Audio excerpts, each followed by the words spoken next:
कैसा हो जब एक ऐसी जेल बना दी जाए जहाँ पर सारे ही कैदी सुपर पावर्स रखने वाले विलेंस हो। एक में अगर बिजली को कंट्रोल करने की ताकत हो तो किसी के पास एक जगह से गायब होकर दूसरी जगह पर जाने की ताकत हो। ऐसा हो जिसके पास लोगों के दिमाग को कंट्रोल करने की ताकत हो। क्योंकि सब एक ही छत के नीचे रहेंगे तो यहाँ क्या क्या होने वाला है ये जानेंगे हम आज की कहानी में। फिल्म की शुरुआत होती है अंडरग्राउंड जगह में एक पार्किंग एरिया को दिखाने से, जहाँ पर सुपर पावर विलेंस का एक ग्रुप था जो अपने ही एक साथी को मार रहे थे, क्योंकि उन्होंने अपने इस साथी को एक गुंडे को मारने के लिए भेजा था जो इनका टारगेट था। लेकिन ये उसी नहीं, सिर्फ उसकी बेटी को ही मारकर आ गया था। और अब तभी वही गुंडा गन्स लेकर यहाँ आ गया। अचानक ही उसने गोलियों की इन पर बारिश कर दी, जिससे बहुत सारे सुपर पावर विलेंस वही मारे जाते हैं। पर इनमें दो के पास बुलेट प्रूफ की ताकत थी, यानी ऐसी ताकत जिनसे गोलियों का उन पर कोई असर नहीं हो रहा था। वो पहले इससे बचते हैं, फिर कुछ हाथों से ही गुंडे से लड़ने लगे। वो उछल उछल कर गुंडे को मार रहे थे, लेकिन गुंडा जो बहुत ही बहादुर ताकतवर था वो पहले एक का हाथ पकड़ के बाजू को तोड़ता है, फिर मुंह पे मुक्के मार मार कर उसकी जान ही ले लेता है। दूसरी को उसने जोर से जमीन पर पटक के मारा, जिससे उसकी भी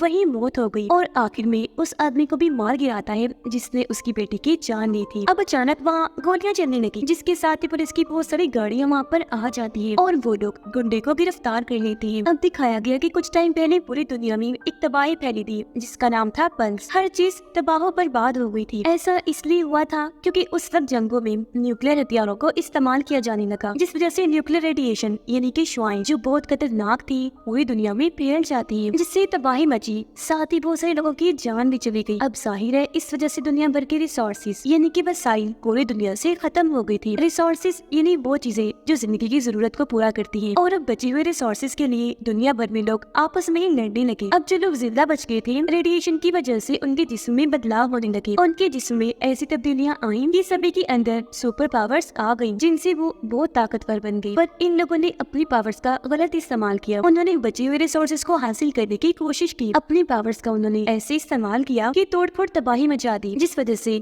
हर जगह अफरा तफरी फैल गई। अब इन हालात से निपटने के लिए गवर्नमेंट ने एक कानून बनाया, जिसके जरिए उन्होंने एक ऐसी सुपर जेल बनाई जहाँ पर इन सुपर पावर्स विलेंस को रखा जाना था। और क्योंकि उस गुंडे ने भी 50 से ज्यादा कैदियों को मारा था, इसीलिए उसे भी ये सजा सुना दी गई कि अब उसे भी हमेशा के लिए इस सुपर जेल में रखा जाएगा। अब इस सुपर जेल की देखभाल एक आदमी कर रहा था जो दरअसल गार्ड्स का बॉस था, जिसके मन में ये अफवाह थी कि वो बहुत लालची है। वो कैदियों के साथ इस तरह जुड़ जाता है कि उन्हें यहाँ से भागने की उम्मीद दिलाता है और बदले में उनसे बहुत सारे पैसे लेता है, जिसके बाद उनकी भागने में मदद करता है। अब जब गार्ड्स की उस बॉस का इंटरव्यू लिया जा रहा था तो वो सबको यकीन दिलाता है कि मेरे बारे में ये सारी अफवाहें झूठी है, मेरे होते हुए कोई भी कैदी जेल से नहीं भाग सकता। और अब सारे सुपर विलेंस और गुंडे को बस में बिठाकर उस जेल में लाया जाता है। गुंडे को देखने से लग रहा था जैसे वो यहाँ आकर बहुत खुश है, वो यहाँ आना चाहता था ताकि वो और सुपर विलेंस को भी मार सके। इन कैदियों में एक अच्छा कैदी भी था जो खतरनाक बिल्कुल नहीं था। उसका नाम डियागो होता है। खतरनाक वो इसलिए नहीं था क्योंकि उसके पास कोई ऐसी वैसी ताकत नहीं थी जिससे तबाही मचती, बल्कि उसके पास दूसरों के जज्बात और दुख दर्द को महसूस करने की ताकत थी। पर उस बेचारे को इस इल्जाम में गिरफ्तार कर लिया गया कि इसने एक आदमी को नुकसान पहुंचाया है। अब गार्ड सभी की आइडेंटिटी यानी कि शिनाख्त पहचान लेकर उनके हाथों और पाँव में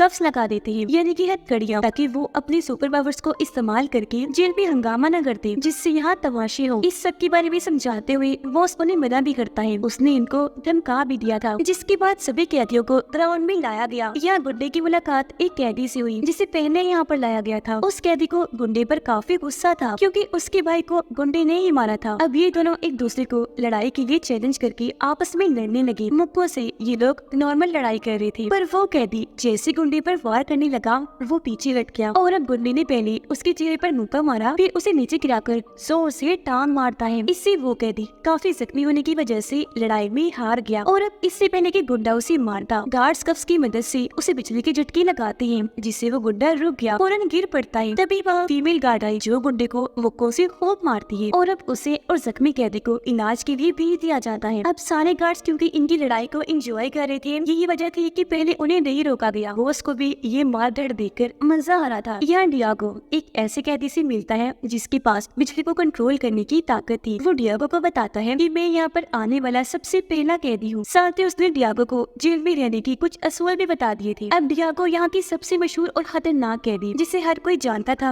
उसके बारे में जानने की कोशिश करता है, क्योंकि उसे बहुत शौक था कि मैं भी उस खतरनाक कैदी से मिलूं जिसका नाम लोब है। और उसके पास ये ताकत है कि वो किसी भी चीज को अपने दिमाग से कंट्रोल कर लेता है। यहाँ तक कि इंसानी दिमाग भी, लोग जिस इंसान को भी अपना शिकार बनाने वाला होता है कि उस इंसान के दिमाग को अपने कंट्रोल में कर लेता है, जिससे वो अपनी जान लेने पर मजबूर हो जाता है। इसलिए वो कैदी डियागो को कहता है कि उसकी खतरनाक ताकतों का अंदाजा किसी को भी नहीं, तो तुम लोब से दूर ही रहना। अब इसी दिन लोब को एक अंधेरे कमरे में लाया गया। उसे बॉस ने बुलाया था क्योंकि वो अकेले में लोब से कोई बात करना चाहता था। यहाँ बॉस लोब से अपनी बात शुरू करता है। कहने लगा कि मैं बहुत जल्द रिटायर्ड हो जाऊंगा, इसलिए अब तुम जितना जल्दी हो सके मेरा काम कर दो, यानी कि अपने अकाउंट से मेरे अकाउंट में वो सारे पैसे भेज दो जो तुमने बैंक के नोट माल में चुराए थे। यहाँ बॉस लोब को साफ साफ ये धमकी भी देता है कि अगर तुमने मेरा ये हुक्म ना माना तो मैं तुम्हें मरवा दूंगा। अब हमें जेल का हॉस्पिटल दिखाया गया जहाँ जख्मी गुंडे का इलाज किया जा रहा था। अब यहाँ हम एक बहुत ही अजीब मरीज कैदी को देखते हैं। हालांकि उसका सर नहीं था, लेकिन वो फिर भी जिंदा था। डॉक्टर्स उसकी सर्वरी साइड से सैंपल ले रही थी क्योंकि वहाँ से नया सर बाहर आ रहा था, क्योंकि उस कैदी के पास यही ताकत थी खुद को रीजनरेट करना, इन्हें दोबारा पैदा करने की। अब तभी यहाँ डियागो भी आ जाता है साफ सफाई करने के लिए, और क्योंकि ये खतरनाक नहीं लग रहा था इसलिए डॉक्टर उससे बातचीत करके अपने बारे में बताने लगी। जिसके बाद वो साथ वाले कमरे में गई लोब का चेकअप करने के लिए कि तभी यहाँ पर गुंडा भी आ जाता है। उसने डॉक्टर को पकड़ लिया, उसका गला दबा देता है, जिससे वो बेचारी वही मारी जाती है। और अब वो लोब को मारने के लिए आगे बढ़ा। इससे पहले उसकी जान लेता यहाँ पर डियागो भी आ जाता है और उसे ऐसा करने से मना कर देता है, पर गुंडा नहीं सुनता। उल्टा अब वो डियागो को मारने लगता है, पर वो उसे बचते हुए गुंडे को ही पकड़ लेता है। उस पर हमला करके जोर से जमीन पर दे मारता है और ऐसा करके उसने लोब की जान बचा ली थी। अब ये खबर पूरे जेल में फैल गई, जिससे सभी डियागो की बहादुरी पर काफी मुतासिर हुए। हर कैदी अब उसकी इज्जत करने लगता है क्योंकि उसने अपनी महारतें दिखाकर लोब की जान बचाई थी। यहाँ तक कि कुछ लोग उसे अपने हिस्से का खाना भी दे देते हैं। इस सबसे जाहिर है लोब भी काफी खुश था। वो डियागो को अपने पास बुलाता है, उसका शुक्रिया अदा करता है। अब क्योंकि डियागो को लोब की तरफ से इज्जत मिल रही थी तो वो भी काफी खुश था। उधर बॉस की साथी को उसकी डील के बारे में पता चल गया था जो उसने लोब के साथ की थी, यानी अपने अकाउंट में पैसे मंगवाने के बाद वो लोब को आजाद कर देगा। तो अब उसकी साथी बॉस से इस बारे में पूछती है। यह बॉस उसे कहता है कि अगर तुमने ये बात छुपा के रखी तो मैं तुम्हारी प्रमोशन करवा दूंगा, यानी तुम्हारी जॉब पर और तरक्की हो जाएगी। पर अगर तुमने मेरा पर्दा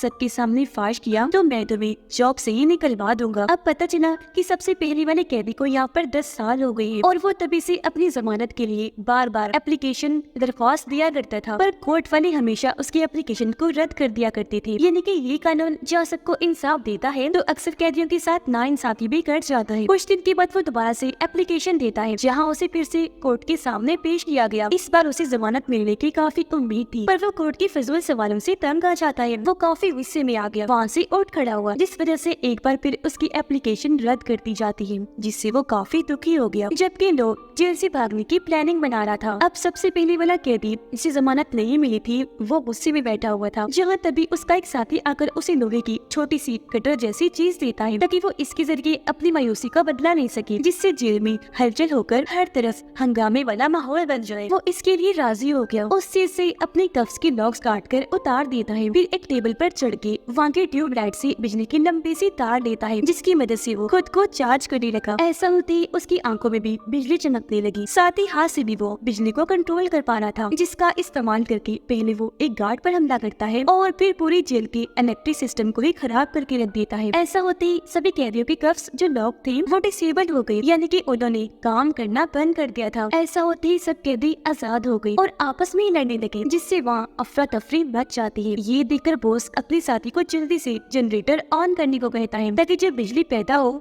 तो कफ्स दोबारा से लग जाएं। उसने ऐसा ही किया। जनरेटर ऑन होते ही इलेक्ट्रिक पावर जैसे ही आई, पहले सबके कफ्स को लॉक किया जाता है और फिर उन्हें बिजली की झटकी लगाकर कंट्रोल किया गया और अपने अपने सेल्स में बंद कर दिया जाता है। अब सारे कैदी तो अपने अपने सेल्स में थे, पर सबसे पहला कैदी नहीं था, वो यहाँ के हॉस्पिटल में था, जिसके बारे में एक ऑफिसर को पता चल जाता है। वो वहाँ जाकर पीछे से उस पर हमला कर देती है, जिससे वो नीचे गिर जाता है। अब बॉस ऑफिसर को हुक्म देता है कि इसे मार दो, क्योंकि ये सारा तमाशा इसी की वजह से हुआ। ऑफिसर ने ऐसे किया। वो कई बार उस पर वार करती है, जिससे आखिर उसकी जान ही चली गई। अब उसके साथ साथ इस पूरी तबाही में तकरीबन 12 कैदी मारे गए थे, पर इस बात को बॉस हर किसी से छुपा के रखता है। अब बॉस डियागो को अपने पास मिलने के लिए बुलाता है और जब वो गया तो उसने डियागो को टॉर्चर चैम्बर दिखाया, यानी कि एक ऐसी जगह जहाँ कैदी को रख के उसे बहुत मारा पीटा जाता है, उस पर जुल्म किया जाता है, जिससे उसकी हालत मरने वाली हो जाती है। सबसे बड़ी मुसीबत कि यह टाइम भी बहुत धीरे से गुजरता है। अब बॉस को लगता है कि इस सारी तबाही के पीछे लोब का भी कोई हाथ है, इसलिए वो डियागो से उसके बारे में पूछता है, क्योंकि डियागो और लोब एक दूसरे के काफी करीब थे। साथ ही खुफिया जानकारी भी जानना चाहता था जो लोब के बारे में है। वो डियागो को कहता है कि मुझे लोब और अपने अगले प्लान के बारे में सब कुछ बता दो, वरना मैं तुम्हें इस टॉर्चर चैम्बर में भेज दूंगा। उसे डियागो तब सब बातें बताता भी है, लेकिन क्योंकि इसमें कोई खास जानकारी नहीं थी तो वो डियागो को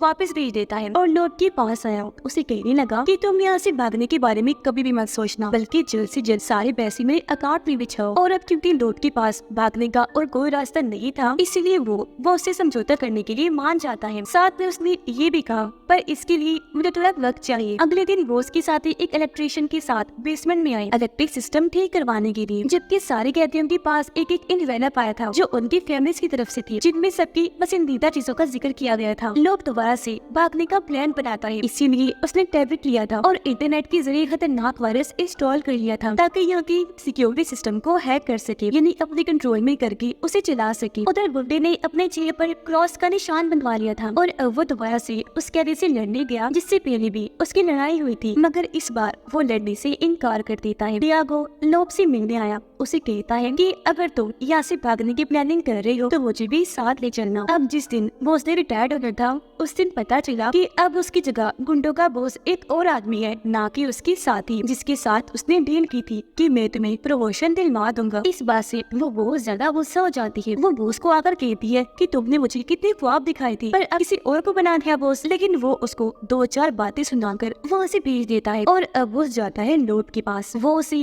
टैबलेट फिर से देता है जो उसने वापस ले लिया था। कहता है कि ये लो टैबलेट और अब जल्दी से सारे पैसे मेरे अकाउंट में सेंड कर दो। टैबलेट लेकर लोब उस पर काम करने लगा। बॉस बहुत खुश था कि ये कितने आराम से पैसे मेरे अकाउंट में भेज रहा है मेरी बात मानकर, पर वो ये नहीं जानता था कि लोब ने जो वायरस टैबलेट में इंस्टॉल किया था उसकी वजह से उसने पूरे सिक्योरिटी सिस्टम को हैक कर लिया है, जिससे कफ्स का असर खत्म हो गया और एक बार फिर सारे कैदी आजाद होकर आपस में लड़ने लगे, जिससे वहाँ तबाही मच जाती है। सभी कैदी अपनी अपनी सुपर पावर्स का इस्तेमाल करने लगे थे, जिनकी वजह से वो गार्ड्स को तो मार ही रहे थे, साथ में अपने कैदी साथियों को भी उन्होंने ठिकाने लगा दिया था। उनसे भी बुरी तरह वो लड़ रहे थे। अब इन सब की वजह से डियागो की हालत खराब होने लगी क्योंकि वो सबकी तकलीफ को बर्दाश्त कर रहा था। तब एक डॉक्टर आकर उसे संभालती है। अब जब बॉस लोब के पास था तो उसकी साथी फौरन उसे कॉल कर देती है और इस अचानक हंगामे के बारे में उसे खबर कर देती है, जो सुनकर बॉस काफी घबरा गया। कहता है कि अच्छा मैं आ रहा हूँ, फिर सारा कंट्रोल संभाल लूंगा। पर अब जब वो लोब की सर से जाने की कोशिश करता है तो दरवाजा लॉक था, क्योंकि ये भी दरअसल लोब नहीं किया था। ऐसा लग रहा था